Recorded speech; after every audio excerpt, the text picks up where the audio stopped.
बिहार के शिक्षकों पर सरकार द्वारा लगातार जो दमनकारी नीति अपनाई जा रही है, उसके तहत एक और दमनकारी नीति का प्रयोग करते हुए सक्षमता 2 का डेट घोषित कर दिया गया है। आनन फानन में 26 अप्रैल से 4 मई तक का डेट दिया गया है, जिसमें सक्षमता 2 में परीक्षा का फॉर्म भरना है। परीक्षा की तिथि की अभी घोषणा नहीं की गई है, उसकी भी अविलंब घोषणा कर दी जाएगी, ऐसा सरकार के पदाधिकारियों द्वारा कहा जा रहा है। साथियों, जो लगातार सरकार की जो सक्षमता 1 हुआ, उसका रिजल्ट निकल गया। जो साथी किसी कारण से परीक्षा दिए, वो इंतजार में है कि पोस्टिंग होगी, वो नए राज्यकर्मी के तहत जाएंगे, क्योंकि जिस दिन वो ज्वाइन करेंगे उस दिन से राज्यकर्मी बनेंगे और वह उनकी पहली ज्वाइनिंग तिथि मानी जाएगी। इसलिए वो लोग चाह रहे हैं कि जितना जल्दी हो सके ज्वाइन कर ले।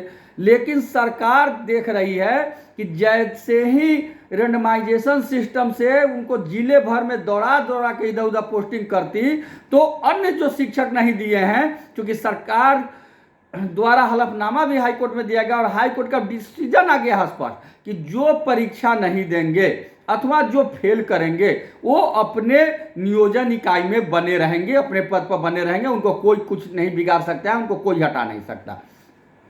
तो सरकार को यह डर समा गई कि जब शिक्षक तबाह होंगे तो जो नहीं दिए हैं परीक्षा वो फॉर्म नहीं भरेंगे और इस तरह से विशेष शिक्षक नियोजित रह जाएंगे। और नियोजित रहने की स्थिति में सरकार बुरी तरह फंस रही है, क्योंकि इस हाई कोर्ट का स्पष्ट डिसीजन है कि जो राइट टू एजुकेशन के एक्ट 23 कहता है, जो हम लोग का शिक्षक नियुक्ति नियमावली 2020 कहता है, उसके तहत इनको जो प्रमोशन दे है, जो सुविधा दे है, वो देना होगा, वो दीजिए।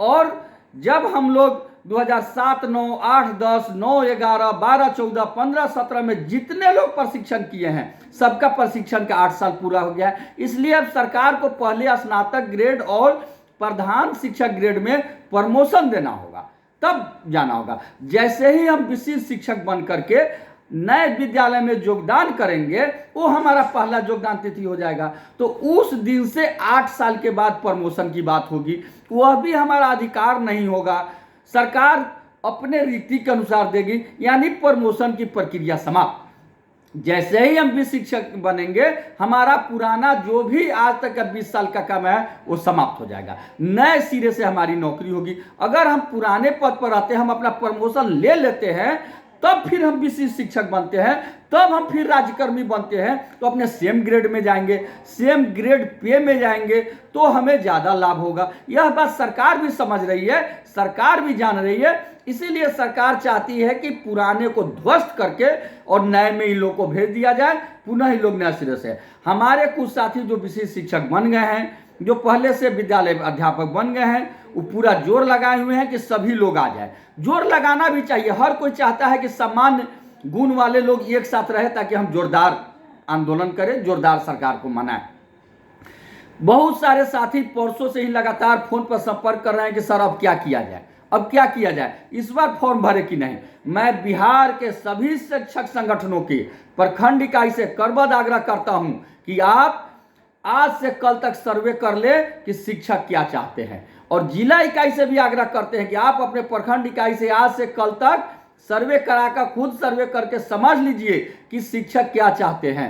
और कल रात तक निश्चित रूप से मेरे पर्सनल व्हाट्सएप पर आप अपना ओपिनियन जरूर हमको भेजिए, मेरे पर्सनल व्हाट्सएप पर, ताकि हम सभी लोगों की राय को जान के, पढ़ के, समझ के और अगली रणनीति की घोषणा कर सके, आगे बना सके। क्योंकि हम जानते हैं परीक्षा देंगे तो भी कुछ लोग विरोध करेंगे, नहीं देंगे तो भी कुछ लोग विरोध करेंगे, कुछ लोग समर्थन करेंगे।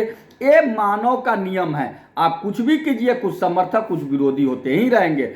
अब हाई कोर्ट का डिसीजन आ चुका है, न अब हमको कुछ कहना है, न किसी संगठन को कहना है, न सरकार को कहना है। हाई कोर्ट के डिसीजन को आप अध्ययन कीजिए, अपने से सक्षम नहीं है तो किसी वकील से अध्ययन कराइए, पुराने शिक्षाविद से अध्ययन कराइए, और उस डिसीजन को देख करके आप अपना ओपिनियन हमको दीजिए कि हमें फॉर्म भरना उचित होगा या नहीं भरना उचित होगा, हमें उसमें जाना उचित होगा या नहीं जाना होगा। और आपका जो विचार होगा उसी विचार पर हम अगली अपनी रणनीति की घोषणा करेंगे और हम सब साथी डटे रहेंगे। एक बात जरूर कहेंगे, अगर परीक्षा देना है तो सभी साथी देंगे, नहीं देना है तो जो साथी नहीं दिए हैं कोई नहीं देंगे।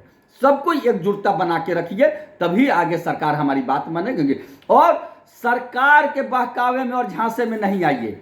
सरकार जानबूझ के ऐसी दोगली नीति की घोषणा कर रही है, दो रंगी नीति की घोषणा कर रही है, जिससे शिक्षक बर्बाद हो जाए, शिक्षा बर्बाद हो जाए, छात्रों का पठन पाठन चौपट हो जाए, क्योंकि सरकार नहीं चाहती है कि विद्यालय सही ढंग से चले, बच्चे पढ़े। इसलिए आप लोग सरकार के बहकावे में नहीं आए, उसके बिछाए हुए जाल में नहीं फंसे। आप हाई कोर्ट के जो डिसीजन है उसका अध्ययन कीजिए, जो राइट टू एजुकेशन एक्ट है उसका अध्ययन कीजिए, वकील से राय लीजिए और आप अपनी राय हमको दीजिए। हम बहुत जल्द रविवार के शाम तक या सोमवार को हम अगली रणनीति की घोषणा करेंगे कि हमें क्या करना है। और वह रणनीति अब तमाम साथियों के विचार से हाई कोर्ट और सुप्रीम कोर्ट के विद्वान अधिवक्ता से हम सलाह लेकर के, सरकार के भी जो हमारे हितैषी बड़े अधिकारी हैं उनसे सलाह लेकर के, और तब हम वह घोषणा करेंगे और बहुत जल्द वह घोषणा होगी। आप तब तक अपनी एकता बनाए रखिए, चट्टानी एकता पका के सरकार के सामने न हम रुकेंगे, न झुकेंगे और न टूटेंगे। इनकलाब जिंदाबाद, शिक्षक एकता जिंदाबाद। आपका केशव कुमार, प्रदेश अध्यक्ष शिक्षक संघ बिहार।